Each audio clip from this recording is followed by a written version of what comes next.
Bonjour à tous et bienvenue sur Parole de plongeur. Je m'appelle Christelle et j'ai créé ce podcast pour partager avec vous, au travers d'interviews, les récits passionnants des amoureux de l'océan et de plongée. J'espère que vos écoutes seront remplies de découvertes et d'inspiration. Si vous appréciez ce podcast, n'hésitez pas à laisser une note et vos commentaires pour me dire ce que vous en pensez et comment m'améliorer. Ça me fera super plaisir. Aujourd'hui, mon invitée s'appelle Sandra. Sandra est la présidente de l'association Réseau Cétacés et je lui ai demandé de nous parler des cétacés et de leur protection, car c'est un sujet qui me touche particulièrement depuis que j'ai eu l'immense chance de nager et d'interagir avec des dauphins en liberté. Ces rencontres extraordinaires et ce que je découvre de jour en jour sur l'intelligence incroyable de nos alter-ego marins m'ont donné envie de faire un point sur les diverses problématiques, mais aussi sur l'actualité et les victoires concernant la protection des cétacés. J'espère que cet épisode vous aidera à y voir un peu plus clair. Bonne écoute!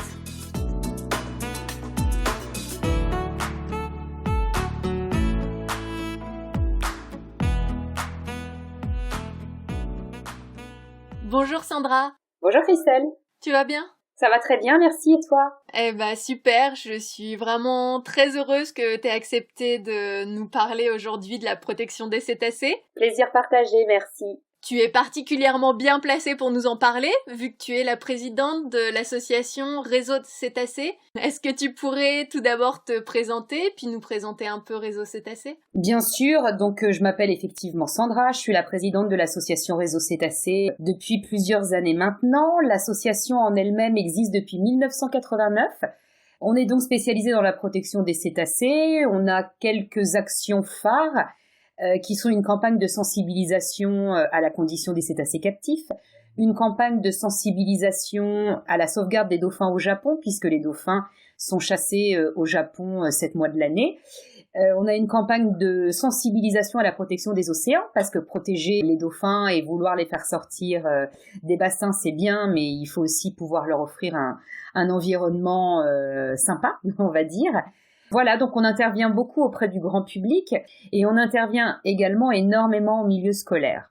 Donc vous, ce que vous faites, c'est vraiment de l'information au grand public, oui, pour les informer de ce qui se passe. Alors, c'est principalement des campagnes d'information, effectivement. On a aussi des actions terrain. On est parti notamment au Japon filmer la chasse début 2008. Mais le gros de notre action, oui, c'est de l'information. Alors, j'aimerais avoir ton avis, donc au niveau de la chasse à la baleine, des tueries de dauphins ou de globicéphales. Les auteurs de ces tueries disent qu'ils chassent et qu'ils tuent les cétacés pour les manger, au même titre que d'autres espèces. Mais alors, on se dit pourquoi est-ce qu'on pourrait manger du poisson et pas du dauphin ou de la baleine, par exemple? Personnellement, je trouve que c'est une excellente question. C'est pas le cas que pour les dauphins et les poissons, c'est aussi le cas pour certains animaux terrestres. Pourquoi on mange du cochon et par contre on va dépenser des sommes folles en vétérinaire pour sauver son chien? C'est tout le problème d'être spéciste ou de ne pas être spéciste. Je pense que effectivement on est, alors ça c'est vraiment un problème d'éducation, puis après plus tard un problème de sensibilité. Je pense que effectivement quand on défend un animal, on doit être sensible à la cause animale dans son intégralité. C'est mon cas. Je défends les dauphins et les cétacés en général, mais j'ai une sensibilité accrue même pour tous les animaux. Ça, c'est clair. Après, elle n'existe pas chez tout le monde. C'est pas pour autant que je juge, parce qu'il est vrai que c'est comme si on essaie et qu'ensuite on était éduqué avec une liste d'animaux qu'on peut manger et une liste d'animaux qu'il faut surtout pas manger. Et je trouve que c'est une question vraiment hautement philosophique à laquelle j'ai pas forcément la prétention de répondre. Juste pour prendre le cas du dauphin et du poisson, je pense qu'il y a un attachement particulier de l'homme pour le dauphin qu'il n'a pas pour le poisson. Ça, c'est clair. Il y a des histoires qui relatent des exemples d'amitié homme-dauphin qui remontent à l'Antiquité. Il y a une espèce de lien fort et invisible. Tous les gens aiment les dauphins. D'ailleurs, c'est sa popularité qui le dessert. Ça, c'est évident. Parfois, on me dit, tu défends les dauphins, c'est facile. Bah non, c'est pas si facile. Parce que justement, c'est un animal tellement populaire qu'on l'enferme dans des bassins de captivité. Mais pour en venir à cette question, je crois qu'on considère un petit peu le dauphin comme notre alter ego marin, qu'on a vraiment un lien très fort avec lui, et que, comme la plupart des gens, en plus de ça, savent que le dauphin n'est pas un poisson, on a beaucoup moins de remords à manger du poisson qu'un dauphin, mais ce que je me permets de dire aux gens qui surconsommeraient du poisson, c'est qu'en mangeant de trop, de toute façon, on est en train de dénaturer l'environnement des dauphins. Donc si on aime les dauphins, on essaye au moins de réduire sa consommation de poisson. Je pensais aussi sur cet aspect, c'est notamment que au final les poissons se reproduisent quand même beaucoup plus vite qu'une baleine ou qu'un dauphin. Et que si on commence à autoriser la chasse à la baleine ou au dauphin, on va avoir des espèces qui vont disparaître beaucoup plus vite. Excellent argumentaire. Ouais, ça je valide à 200%. Tous ces gens qui te disent ouais mais de toute façon les dauphins faut arrêter de dire qu'ils sont gentils, ils sont adorables, en fait c'est des salauds, c'est des violeurs. Qu'est-ce que tu peux leur répondre à ces gens-là? De ne plus écouter Orelsan. Non, je rigole parce que j'aime bien.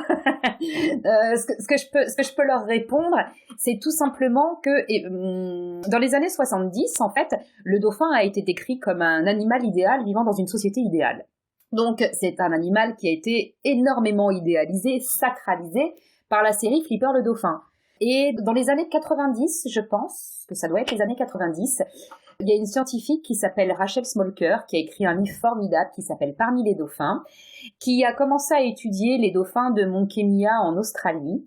Et là, elle s'est rendue compte que la société dauphin n'était pas aussi sympathique qu'on avait bien voulu la décrire. Alors c'est vrai que d'une manière générale, chez les dauphins, règne l'empathie. Ils sauvent vraiment d'autres animaux. Il y a aussi des exemples de dauphins ayant sauvé des hommes.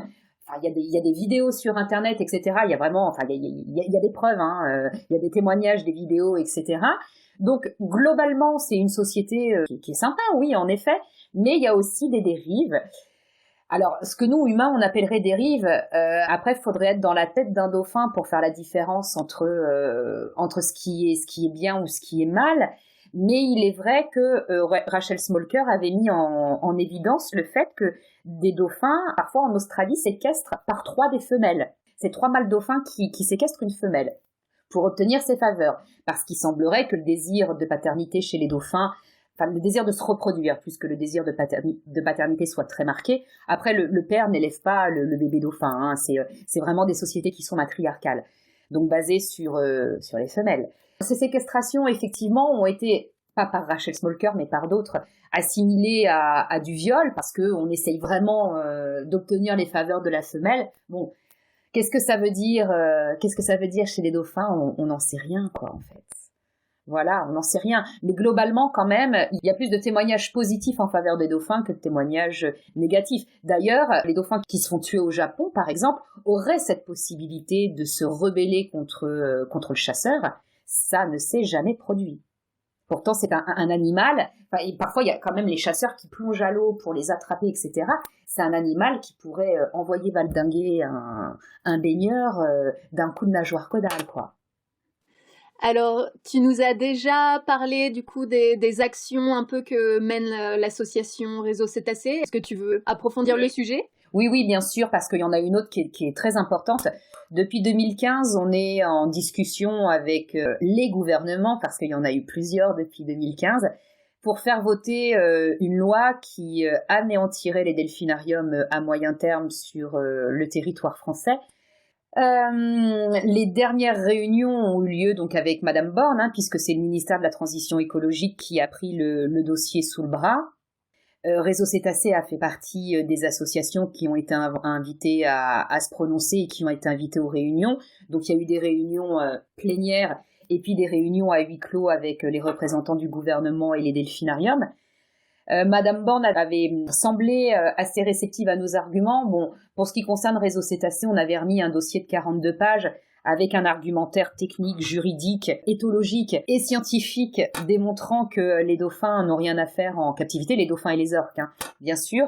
Donc Madame Borne devait se prononcer à l'automne. Nous n'avons pas encore de nouvelles à l'heure actuelle, donc on attend. Mais ça, c'est également un élément très important de notre action.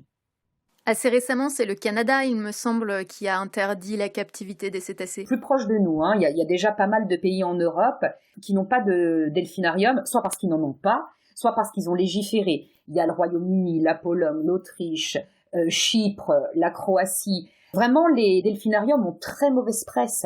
À l'international, c'est le Costa Rica, le Nicaragua, effectivement le Canada. Le vent tourne vraiment pour eux. Bon, moi, ça fait désormais, je suis au sein de Réseau Cétacé depuis 19 ans j'ai vraiment vu le vent tourner, quoi. Les 12 premières années, j'étais un peu une extraterrestre, de temps en temps. Les delphinariums n'ont plus le vent en poupe, ça c'est clair. Et d'ailleurs, certains delphinariums, et c'est ce qu'on veut, nous, commencent déjà à réfléchir à des solutions qui ont plus l'adhésion du public. Notamment, il y a le groupe Sea Life, qui détient plusieurs aquariums, qui a construit l'année dernière un centre de réhabilitation pour les belugas anciennement captifs. Enfin, un sanctuaire marin. C'est pas vraiment un centre de réhabilitation parce que ces animaux seront jamais relâchés. Parce que c'est pas toujours évident de relâcher des animaux qui ont été captifs, parce que le dressage consiste à briser la nature même de l'animal. Donc c'est vrai, c'est une question que les gens posent souvent, mais qu'est-ce qu'on fait si vous fermez les delphinariums? Vous pouvez pas les relâcher. Pour la plupart, c'est vrai. Alors, pas pour tous. Pas pour tous, et on a encore une fois des exemples récents dont on pourra reparler. Mais pour certains qui ont été brisés par la captivité, il faut au moins pouvoir les mettre dans ce que j'appelle des maisons de retraite pour cétacés. Et Sea Life a ouvert cette branche, et donc il y a une maison de retraite pour belugas anciennement captifs qui a ouvert en Islande. En France, il me semble que c'est 3 delphinariums qui restent. En France métropolitaine, ouais. Il y a le parc Astérix qui est dans l'Oise, il y a Planète Sauvage en Loire-Atlantique et il y a Marineland à Antibes. Je suis assez sensible à la question du parc Astérix, où c'est un truc vraiment... j'habitais pas très loin, et quand j'étais petite, on y allait assez souvent, mais je me dis, à aucun moment on s'est dit qu'on allait au parc Astérix pour voir des dauphins. On y va pour les attractions, et tiens, il y a un delphinarium, pourquoi pas regarder le spectacle de dauphins. Je comprends Marineland qui essaye de lutter à fond pour pas qu'on interdise les delphinariums, parce que pour eux, c'est leur gagne-pain principal. Mais alors, le parc Astérix, les clients viennent pas spécifiquement pour voir des dauphins. C'est vraiment une question où je me dis, mais pourquoi eux ne ferment pas ce delphinarium qui... Au final, il y a presque personne qui sait que le parc Astérix a un delphinarium. C'est tout à fait vrai. Et d'ailleurs, je vis aussi en région parisienne. Je n'ai quasiment jamais vu le parc Astérix communiquer sur les dauphins. Le parc Astérix communique beaucoup sur les attractions, mais pas tellement sur les dauphins. Et c'est vrai que quand de toute façon on est au parc Astérix, on voit pas, quand on passe à côté du delphinarium, à moins qu'il y ait un dauphin qui saute à ce moment-là, on se rend pas compte. Il y a marqué théâtre de Poséidon, bon, aucun rapport avec les dauphins en plus. Donc oui, effectivement, ce n'est pas un endroit qui a besoin des dauphins pour fonctionner. Et je pense même, par rapport au fait que les choses tournent mal pour les delphinariums et que de moins en moins de gens veulent y aller, à un moment donné, les dauphins pourraient devenir un poids pour le parc Astérix. Est-ce que tu pourrais essayer de nous résumer un peu les arguments qui entrent en jeu dans le débat pour ou contre les delphinariums ? Bien sûr. Ce qu'il faut savoir, c'est que dauphins et orques, bon, je vais pas faire le distinguo entre les deux pour pas être trop long, mais même s'il y a des petites variations, mais ce sont des animaux qui peuvent nager plus de 100 km par jour. Ce sont des animaux qui plongent à plusieurs centaines de mètres de profondeur et très longtemps. Ce sont des animaux qui tissent des liens avec les leurs, qui ont un répertoire comportemental mais de dingue, qui savent s'adapter en milieu naturel à toutes les situations. Regardez simplement sur Wikipédia la morphologie d'un dauphin et d'une orque. Ce sont des millions d'années d'évolution qui les ont taillés pour les grands espaces. On est quand même parti d'un animal à 4 pattes avec des poils pas du tout hydrodynamiques pour arriver à cette forme fuselée qui est capable de fendre les eaux. Alors après, on pourrait dire, oui, mais alors ceux qui naissent en captivité, du coup, ils connaissent pas le milieu naturel. Moi, je pense que la liberté, elle est dans l'ADN. Et que quand bien même les animaux nés en captivité n'ont pas connu la liberté, on doit pas les en priver pour autant, en fait. Et de toute façon, le meilleur argument en faveur du fait que ces animaux sont mieux en liberté qu'ils aient été capturés en milieu naturel ou qu'ils soient nés en captivité, c'est que de toute façon, la captivité réduit leur espérance de vie. Alors, ce que les delphinariums adorent dire, c'est « oui, mais regardez, finalement, dans les bassins, ils sont protégés des filets, de la pêche, ils sont protégés de la pollution, ils sont protégés des chasseurs, finalement ils sont protégés de plein de choses, des collisions avec les bateaux, etc. Ok, mais à ce moment-là, s'ils sont protégés de tout ça, alors déjà la première question elle est philosophique. Est-ce qu'il vaut pas mieux être confronté à tous ces dangers mais vivre libre? Bon, là, chacun aura son idée, je vais m'arrêter aux faits en fait. À ce moment-là, si les dauphins et les orques sont aussi protégés que ça, comment se fait-il que l'espérance de vie ne soit pas rallongée? Et qu'elle soit égale ou diminuée. Ça veut dire que finalement, en bassin de captivité, il y a quelque chose qui se produit qui est aussi létale, c'est-à-dire aussi mortelle pour le dauphin et l'orque, qu'une conjonction de prise accessoire dans les filets, pollution, chasseurs, etc. C'est quand même dingue. Ces animaux ne sont pas faits pour être en captivité.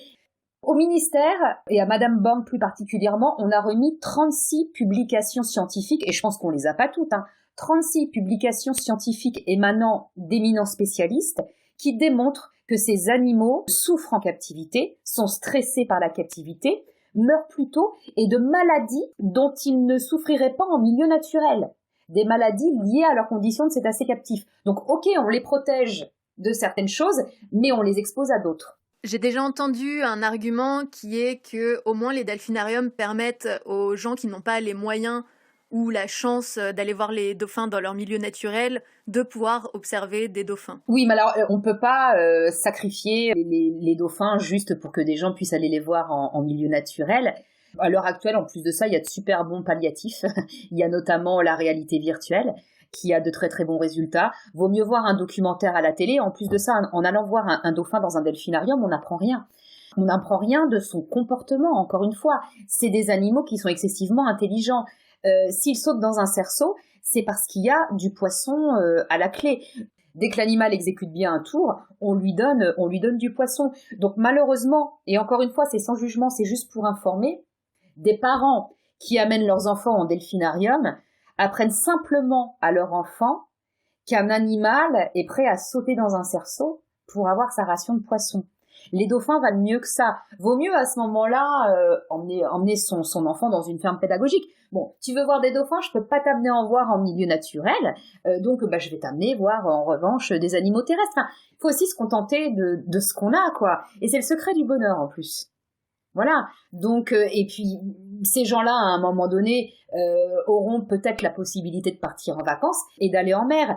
Et souvent, moi, j'entends, oui, mais ça coûte cher d'aller en mer. Mais l'entrée dans un delphinarium, c'est hallucinant. Il y a une association, notamment à l'Arc, qui au départ de Cancale, donc à moins de 4 heures de Paris, emmène voir des grands dauphins, donc l'espèce qu'on voit aussi en captivité, pour moins cher qu'une entrée dans un delphinarium. Donc vraiment, je pense que les gens qui ne sont pas encore convaincus, c'est les gens qui sont encore imprégnés de la propagande delphinarium. Aller voir des dauphins, c'est loin. Moi, un jour, j'ai entendu en delphinarium, on fait des visites de veille au sein de Réseau Cétacés, donc on est obligé de se rendre de temps en temps en delphinarium. Ça nous permet de voir si les animaux sont malades, etc. J'ai entendu un jour un dresseur dire « Mais les dauphins, pour aller les voir, il faut aller en Floride. » Pardon ? Il y en a tout le long du littoral français. Mais si en plus on a la chance de sortir en mer en Méditerranée, là on peut voir en plus des cachalots, des baleines, etc., quoi. Donc vraiment, la France est hyper bien fournie en cétacés libres. Est-ce que tu aurais des films à nous conseiller sur ce sujet-là ? Il y a vraiment 2 documentaires à voir qui ont vraiment contribué à la propagande anti-delphinarium, vraiment. L'intérêt de Blackfish, donc c'est Blackfish l'orque tueuse. On peut le prêter au sein de Réseau Cétacés. Si vous le trouvez pas en streaming, on peut vous indiquer où le voir, il n'y a pas de problème. Donc Blackfish l'orque tueuse, ce qui est très intéressant, c'est qu'en plus de ça, ce sont pas des témoignages de porte-parole d'association. C'est vrai qu'on peut remettre la parole d'un responsable d'association en doute, sauf que là, dans Blackfish, ce sont que des témoignages d'anciens maillons de la chaîne. Anciens chasseurs, anciens dresseurs, etc. Donc c'est vraiment super intéressant d'avoir leur expertise et leur témoignage. Donc ça, c'est pour Blackfish l'orque tueuse. On a également The Cove, la baie de la honte, qui a été oscarisé en 2006, qui a été diffusé en France par Luc Besson, donc c'est quand même pas n'importe qui, Luc Besson, et qui démontre, ça aussi c'est important, le lien qui existe entre les delphinariums et la chasse aux dauphins au Japon. Comme je le disais tout à l'heure, chaque année, pendant 6 ou 7 mois de l'année, le dauphin est chassé au Japon. Il est chassé pour la consommation alimentaire, mais en fait, plus personne n'a vraiment envie de manger de dauphin au Japon. En plus de ça, la viande de dauphin est polluée et elle se vend vraiment pas cher. Ça, je l'ai vu de mes propres yeux, c'est quelque chose comme 3 € les 100 grammes. C'est pas ce qui explique d'armer tous les matins 12 bateaux pendant 7 mois de l'année avec 24 chasseurs. C'est du délire pour vendre 3 € les 100 grammes. Sachant qu'en plus de ça, sur un dauphin, on prélève que les muscles dorsaux, donc il n'y a pas beaucoup à manger sur un animal. Si la chasse perdure, C'est parce que les chasseurs, du coup, leur technique de chasse, c'est le rabattage. Donc, ils rabattent en faisant beaucoup de bruit et en affolant les dauphins. Ils rabattent les dauphins sur le rivage. Et là, les dresseurs des delphinariums des 4 coins du monde viennent sélectionner des animaux pour les exporter dans les delphinariums du monde entier. C'est principalement à Taiji que ça se déroule, donc au Japon. C'est très particulier, c'est une vision de film d'horreur. En fait, c'est une usine à dauphins captifs. C'est là-bas qu'on chasse les dauphins, c'est là-bas qu'on en tue certains, qu'on en sélectionne d'autres pour les exporter dans les delphinariums du monde entier. En attendant, on les stocke, mais on les stocke dans des trucs. Quand j'y suis allée la première fois, j'ai fait « Ah !» Enfin, la première fois, c'est la seule fois où j'y suis allée, je fais « Ah, ils font de la pisciculture, donc il y a des bassins en mer pour l'élevage de poissons. » Et en fait, non, c'est pour y mettre des dauphins. Donc, ils sont parqués dans des espèces de trucs horribles. Un peu plus loin, il y a la boucherie. Et enfin, il y a 2 delphinariums dans une ville qui compte quelques centaines d'habitants. Il y a 2 delphinariums et il y a une centaine de dauphins stockés dans des bassins qui ressemblent à des bassins de pisciculture en mer, mais proches de la côte. C'est horrible. C'est vraiment horrible. Et encore une fois, il ne faut pas que les gens minimisent le fait que, en allant dans un delphinarium, ils cautionnent la chasse, sans le vouloir, bien sûr. Ils cautionnent la chasse aux dauphins au Japon. Si demain, il n'y a plus de demande des delphinariums, la chasse à des fins purement alimentaires ne durera pas. C'est sûr. C'est sûr. Tout à l'heure, je donnais l'exemple parce que je trouve que les chiffres, c'est important. Les 100 grammes de chair de dauphin, c'est vendu donc l'équivalent de 3 €. Par contre, un dauphin dressé se vend 170 000 $. Voilà. Oui, donc au final, pour les personnes qui se diraient que la question des delphinariums est assez secondaire par rapport aux tueries qui ont lieu vis-à-vis des dauphins, c'est en fait en résolvant cette question des delphinariums qu'on arrivera à arrêter les tueries. Exactement. C'est pour ça que nous, on a une grosse action sur les delphinariums, parce que déjà, ça reste quelque chose qui pourrait être facile à abolir, parce que finalement, Sea Life a prouvé que la reconversion était possible. Et en plus de ça, oui, s'il y a plus de delphinarium, il y a plus de massacre de dauphins au Japon. C'est fini. C'est aussi simple que ça. Parfois, les gens nous écrivent en nous disant, mais oh, j'ai vu qu'il y avait une chasse ce matin, parce que on est le relais francophone de tout ce qui se passe là-bas, en fait. Et parfois, les gens nous écrivent en disant, mais qu'est-ce que je peux faire, etc. Et les gens sont surpris de la simplicité de la réponse. C'est ne pas aller en delphinarium. Vraiment. Et puis on a l'impression que ces chasses, au final, c'est exclusivement au Japon, que le Japon, de toute façon, c'est aussi ceux qui font la chasse à la baleine, enfin que c'est les méchants. Mais beaucoup plus près de nous, il y a des pays européens qui cautionnent ça. Oui, et c'est bien d'en parler, parce que, encore une fois, c'est une minorité qui, par rapport à la chasse aux dauphins, c'est une minorité qui chasse au Japon. Moi, je trouve que ça reste malgré tout un pays extraordinaire et exceptionnel. Donc vraiment, on peut pas condamner toute la nation, ça c'est clair. Et effectivement, à 2 heures de vol de Paris, aux îles Féroé, qui appartiennent au Danemark, mais qui sont indépendantes pour tout ce qui est ressources halieutiques, on tue les globicéphales. Alors là, ça n'a plus aucun rapport avec les delphinariums. Là, c'est... moi, j'appelle ça les prétextes pseudo-virils. On tue le globicéphale pour faire un truc fun avec son fils, en fait. Alors, la chair est consommée, hein, mais bon, les Féroé n'ont pas besoin de ça pour manger, quoi. Au niveau de la chasse à la baleine, est-ce que le Japon, c'est vraiment les seuls à chasser la baleine? Non, il y a également la Norvège et l'Islande, mais qui ne chassera pas cette année. Donc Japon, Norvège, Islande. L'Islande a déclaré donc qu'elle ne chasserait pas cette année, puisque de toute façon... moi j'ai l'impression que... c'est lié au fait que bon, la viande ne s'écoule pas chez elle et qu'elle n'arrive plus à l'exporter au Japon, puisque le Japon a repris la chasse commerciale dans ses eaux. Donc voilà, finalement le fait que c'est bizarre, hein, comme quoi tout est lié. J'ai l'impression que les baleines islandaises doivent leur salut au fait que cette année ce sont des baleines japonaises qui vont être sacrifiées. Donc là le problème se règle quelque part, mais est reporté ailleurs. Mais oui, effectivement, en Europe, encore une fois, c'est vrai qu'on désigne souvent les pays asiatiques, mais regardons ce qui se passe chez nous, quoi. On a quand même 2 pays baleiniers, les Féroé qui chassent le globicéphale, une mentalité qui a du mal à changer en France et en Espagne par rapport au delphinarium.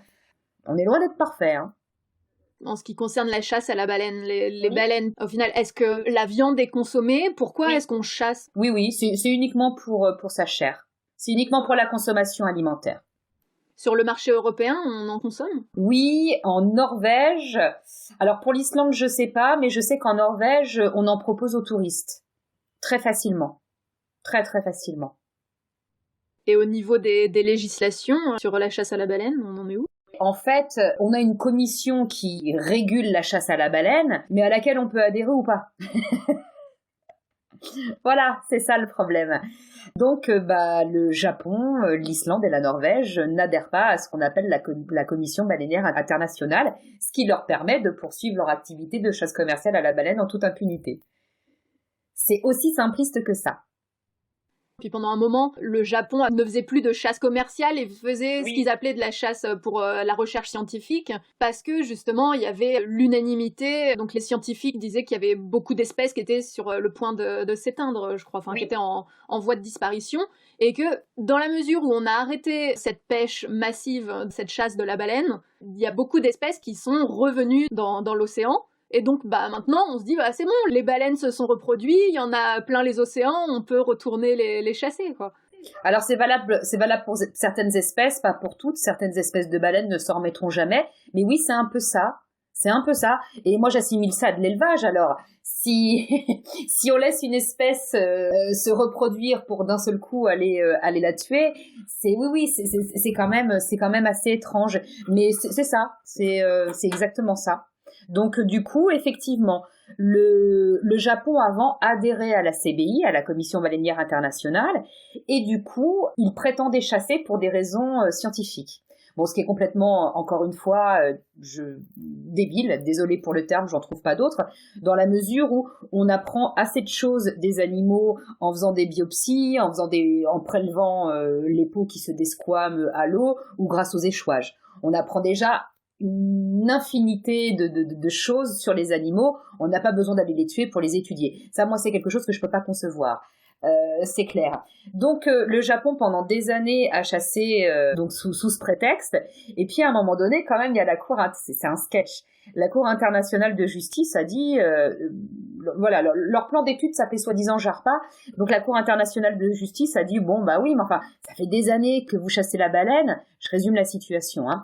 Ça fait des années que vous chassez la baleine, faudrait peut-être nous pondre quelque chose de scientifique, quoi, en fait. Et le Japon a dit, oui, d'accord, bon, on chassera pas la baleine l'année prochaine, on va bien revoir, effectivement, ce qu'il faut qu'on apprenne sur les baleines, etc., etc. Puis je crois que complètement perdu par rapport à ça, maintenant, il ose revendiquer que la chasse est commerciale. Donc il a repris la chasse commerciale, mais en fait, le Japon n'avait jamais stoppé la chasse. C'est vrai que quand la news est sortie, bon, elle a été massivement relayée par la presse, les gens ont dit « Ah, les Japonais reprennent la chasse !» Non, ils l'avaient jamais arrêté. Avant, ils chassaient pour un motif scientifique. Et maintenant, ils revendiquent bien de chasser. Ce que nous, on savait depuis des années, quoi. Nous et d'autres, hein, qui chassent pour des raisons commerciales. On a abordé tous les sujets qui nous viennent vraiment... en premier à l'esprit quand on parle de la protection des cétacés, donc la chasse à la baleine, les tueries des dauphins, les delphinariums. Est-ce qu'il y a d'autres sujets qui sont préoccupants et auxquels on ne pense pas forcément immédiatement ? Ah oui, il y a notamment, on commence à en parler de plus en plus, il y a la pollution sonore. Les cétacés souffrent de la pollution sonore parce que le sens le plus développé chez eux, que ce soit les baleines ou les dauphins ou les orques ou les cachalots, hein, le sens le plus développé chez eux, c'est l'ouïe. Et ils ont besoin de ce sens pour vivre.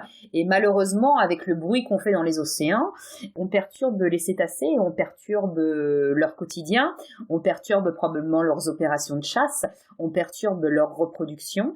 Et c'est principalement... Il y a un documentaire qui est assez bien fait, qui s'appelle Sonic Sea, S-O-N-I-C plus loin S-E-A, comme la mer en anglais, qui parle de la pollution sonore et qui indique que c'est principalement en fait la marine marchande qui est source et génératrice de bruit par rapport aux cétacés. Ce que j'ai bien aimé dans ce documentaire, c'est que naturellement, il fait un constat alarmant, mais que on voit bien que les usagers de la mer n'ont pas l'intention de faire du mal aux cétacés.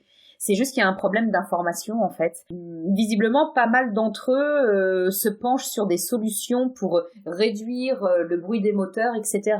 Donc, c'est pas un documentaire trop triste. Mais ça reste un réel problème, la pollution sonore. On peut parler également du whale watching. Le fait d'aller observer les cétacés en milieu naturel, c'est une activité qui s'est développée. Moi, je suis plutôt pour, parce que je trouve que c'est extraordinaire de voir, et bon, tu le disais en début d'interview, c'est extraordinaire de voir ces animaux évoluer en milieu naturel. Je trouve que c'est, ça devrait être à la portée de tous ceux qui ont envie de le faire, mais il faut vraiment le faire, par contre, dans des conditions qui sont respectueuses des animaux.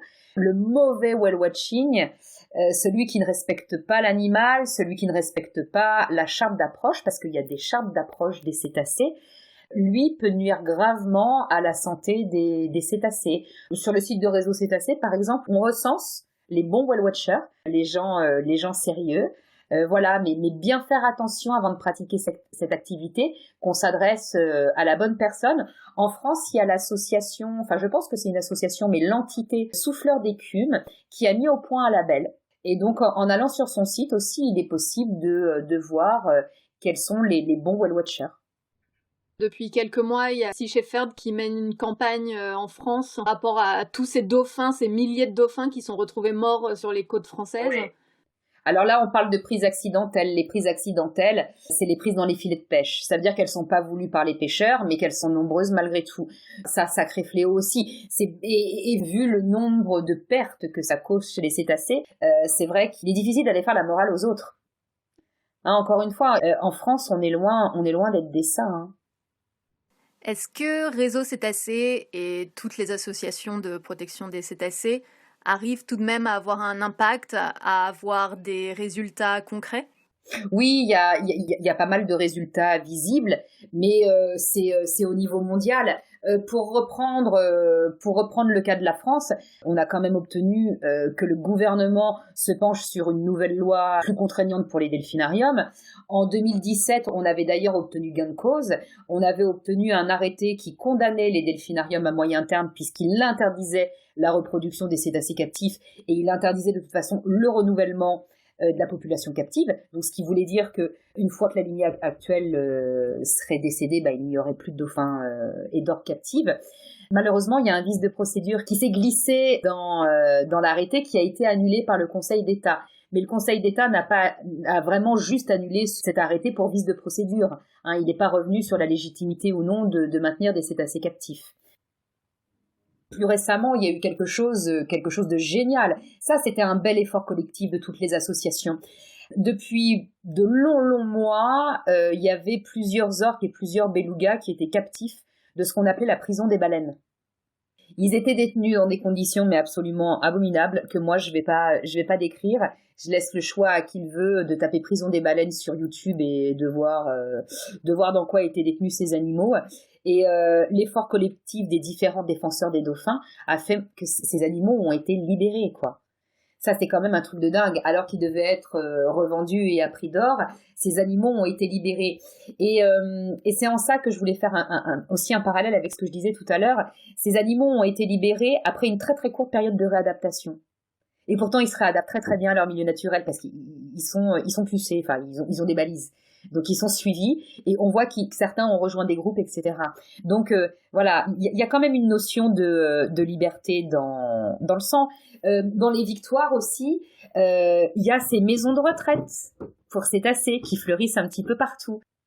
Pour ceux qui en t'entendant se diraient moi aussi j'aimerais bien aider, faire quelque chose, comme toutes les associations, vous faites un appel aux dons pour pouvoir financer vos actions. Mais alors moi, j'ai découvert un truc génial que je connaissais pas en allant me renseigner sur le site réseaucétacés.fr, qui est une façon innovante et surtout gratuite de vous aider à financer vos projets. Ce moyen s'appelle Lilo. Est-ce que tu peux nous en parler ? Bien sûr, Lilo, c'est un moteur de recherche solidaire qui est très performant. Moi, je me sers que de celui-ci et je dois faire beaucoup de recherches naturellement et je le trouve vraiment très performant. Donc, on l'installe comme on en installerait un autre sur son ordinateur et en fait, les recherches des internautes génèrent des gouttes d'eau.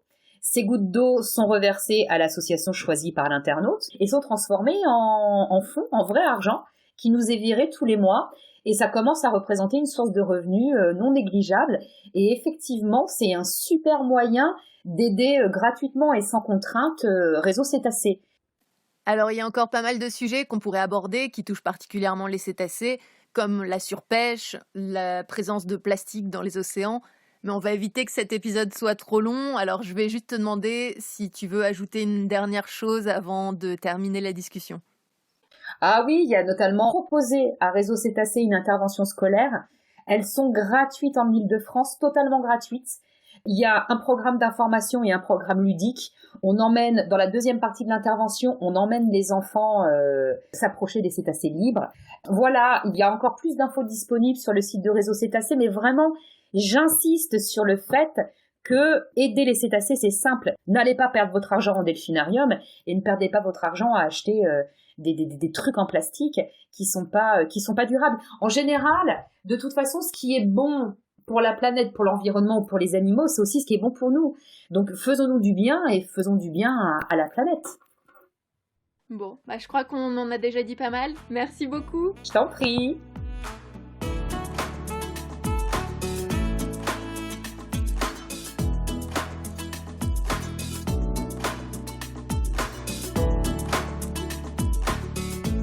Voilà, cet épisode est terminé. Merci de nous avoir écoutés. Parole de plongeur, c'est un épisode toutes les 2 semaines, le mardi. Alors pour ne rater aucun épisode, abonnez-vous au podcast et surtout, dites-moi ce que vous en pensez. C'est ce qui va finalement m'aider à améliorer mes interviews. Vous pouvez aussi trouver des photos de mes invités et des informations utiles sur le podcast, sur la page Facebook Parole de plongeur et sur le site internet www.paroledeplongeur.com. Si vous avez une histoire à me raconter, que votre parcours peut inspirer les autres ou que vous souhaitez aborder un sujet en particulier, contactez-moi à info@paroledeplongeur.com. Un grand merci à Frédéric Brault pour l'aide qu'il m'apporte pour la réalisation de ce podcast. Et merci également à Sacha Ende qui a composé la musique que vous entendez. À très bientôt!